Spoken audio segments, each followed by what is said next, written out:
కండ బాగా మందంగా పట్టింది, నీళ్లు తక్కువ ఉన్నాయి. ఇదైతే మంచిగా తీసేయాలి, పాలు కాగుతున్నాయి. మనం ఇదైతే తీసేసుకున్నాము, ముక్కలుగా కట్ చేసుకుంటే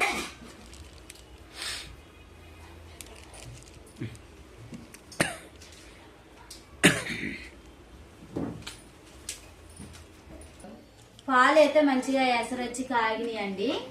ఇప్పుడు మనం బియ్యం అయితే వేసుకోవాలి, నానబెట్టిన బియ్యం.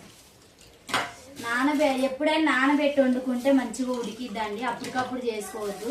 పరవాన్నానికి మాత్రం నానబెట్టుకోవాలి. ఇలా క్లీన్ చేసుకొని పెట్టుకోవాలి. చూడండి, డస్ట్ లేకపోకుండా నీట్గా ఉంటాయి. ఇప్పుడు అన్నం కూడా మంచిగా ఉడకటానికి దగ్గర పడ్డది.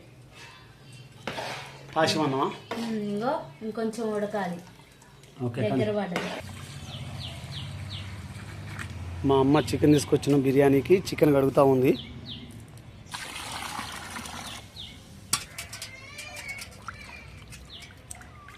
లెగ్ పీసులు.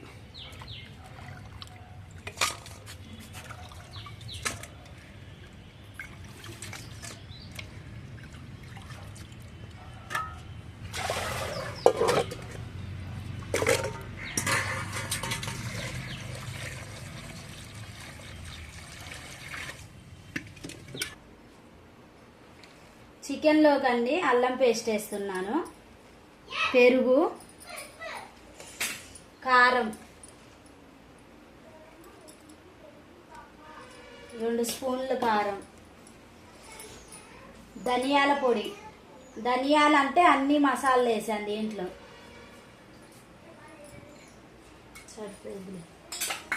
సాల్ట్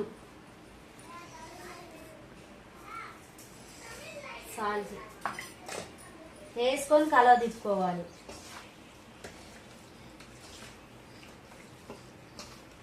కొద్దిగా ఆయిల్ కూడా వేసుకోవాలి.